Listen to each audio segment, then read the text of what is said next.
season, we lost the first member of our cast. Ruben had to say goodbye. What? What happened? What? No more Captain Roy. Talk about what it was like when you found out that he was going to be leaving and what that was like behind the scenes for y'all. Well, for me, I working with Ruben was kind of a dream come true. I watched him as I was kind of coming up as an actor, like someone I really looked up to. So I was really excited to be cast in Castle, and knowing that he was already cast before I came on board.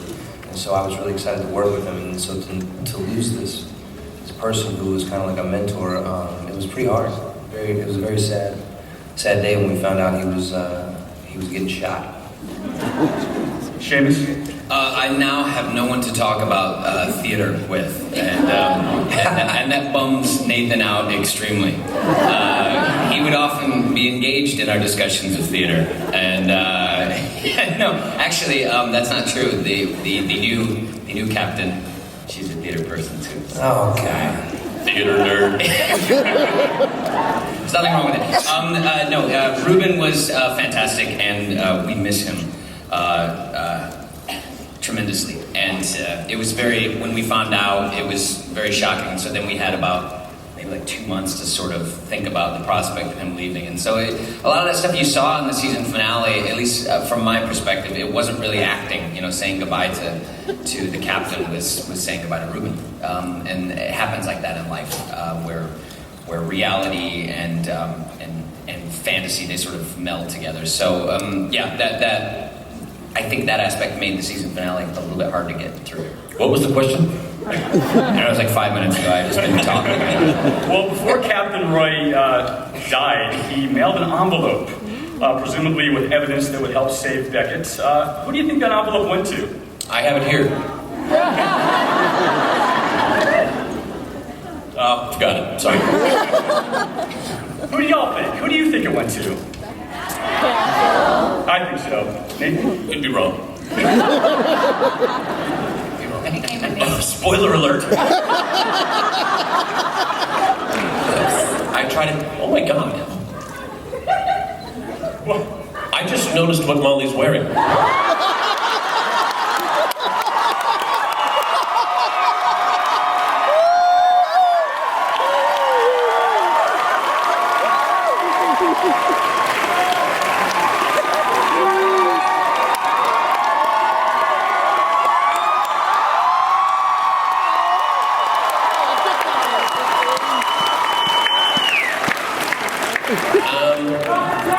I have a gun just like that I can't find.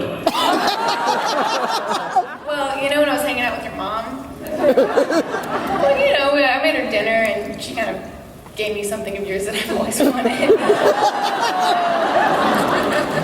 I know where your cat is too. But I don't know if you're gonna get Spartacus back. Molly brought up costumes here. I just found out before the session started there's going to be a special Halloween episode this year. And it's going to be a Ghostbusters themed episode. Molly, what do you think about that? Oh, well, I love Halloween. I like to dress up. I think it'd be really cool. I love watching ghost shows. I mean, we'll see what happens. The only thing I can imagine for this show is that it's going to be an elusive killer. It's going to be something that vanishes and reappears. I think the lines of... What was that? Are you talking while I'm talking? Who's that one? No, do you have something to say? The Y3K guy? 3XK, that's the one. The triple murderer that we haven't covered, that you guys like to get away? He's elusive. I'm trying to say that maybe he is an elusive killer. He was very strong and had nerves of quick panther-like precision. Took your gun. That's it. He knocked He took me out. your gun. Took my gun and my badge, and there's going to be some payback. And there's going to be some payback. Look forward to that. I also happen to know, and I think appropriate that this is Comic-Con, there's going to be an episode coming up with a bit of a superhero theme. Yes. I thought that might excite you. It excites me. It's in fact episode 2, and there's a masked vigilante, and I guess the characters go into a comic book shop. Is that correct, Mr. I love that Williams? Will knows more about the episode than we do. We haven't read it. We start shooting it on Tuesday.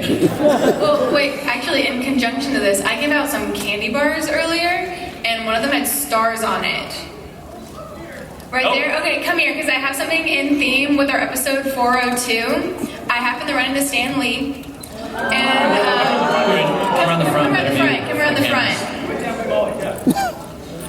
And here. And it's signed by Joe Scott Campbell and Nia Rafino as well.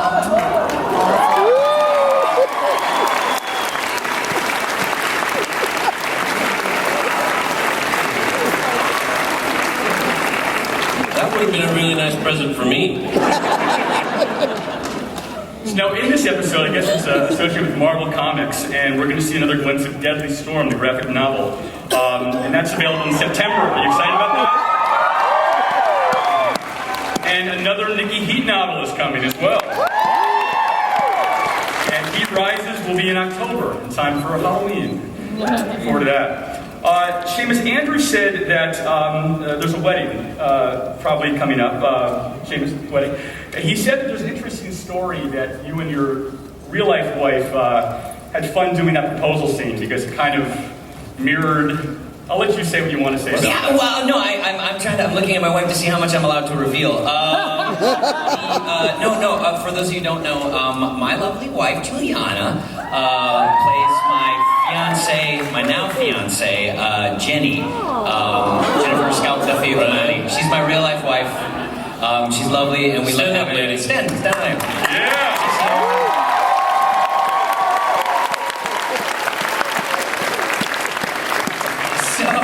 Our proposal scene was very spontaneous, and it was in the middle of the precinct. And it was sort of one of those things where, for you guys, you all saw the episode. So it was sort of sudden, let's just spontaneous. Now, it was interesting because the real life proposal was on a beach in Ireland, and in my ancestral home, and I proposed to my wife, and it was a lot more pastoral, let's say, I guess, than our precinct thing. So, my favorite thing that will be happening this year, hopefully, there will be some heading towards matrimony for Ryan and Jenny, and I'm allowed to tease that there's going to be some wedding planning involved for Kevin Ryan, and some possible fighting over who's going to be the best man. What?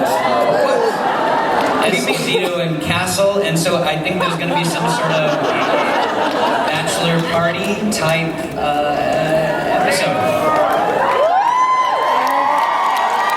So let your imaginations run wild with that. I think it should be fun. Okay, right now, John, Nathan, make your case as to who should be the best man. Well, You first. I can say that it's going to be hard for Castle to be the best man when he's unconscious. He's got a roofie now. I'm barely conscious now. I swear, after that E.W. Barney and then Nerd HQ.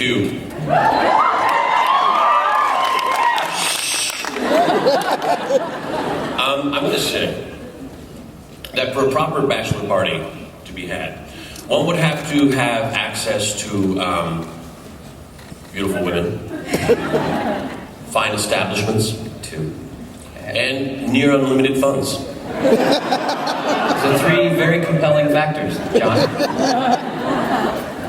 Pull the money card on you. Tim, let's talk about doing the love scenes. From me not having any money to love scene with. Talk about doing the love scenes with John after being friends for a couple of years. You know, John was such a gentleman when we shot those scenes. What? He was.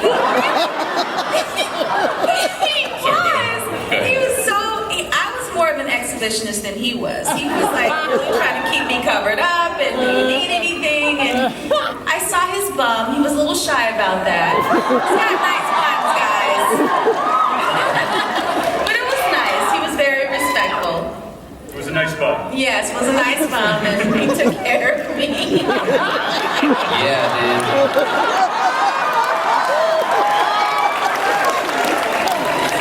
Where did you shoot that scene? In your bedroom. My bedroom. Well, I hope we absolutely true. They just changed the sheets and some of the decor. It's It's Castle's bedroom. It's They true. redressed Castle's bedroom and to make it look like her bedroom. Well, normally there's like Teamsters sleeping in that room, so you gotta use it whenever you can. A lot of dirtiness happens in there. Right? A lot of memories. A lot of memories. John, I gotta say, one of my favorite scenes this season was when you were in the head race and you got one accident after another. Why do you get this abuse, dude? What's going on?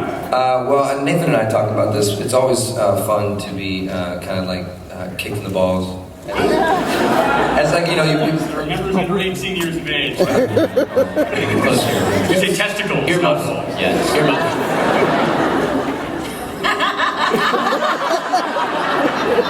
it's fun to not be so so perfect. You want your character to have some kind of flaw, and I think it was really fun and challenging actually, because that thing actually, I know these neck braces are supposed to make your neck feel better, but maybe it hurt. Actually, like just wearing it hurt. It was like stretching my neck out. I felt like I was African tribe. Neck rings stretched. And then people would bump me, and the plastic would dig into my jaw. It was a good time. It was fun. I thought it went. The brace made my eyes pop. It worked well.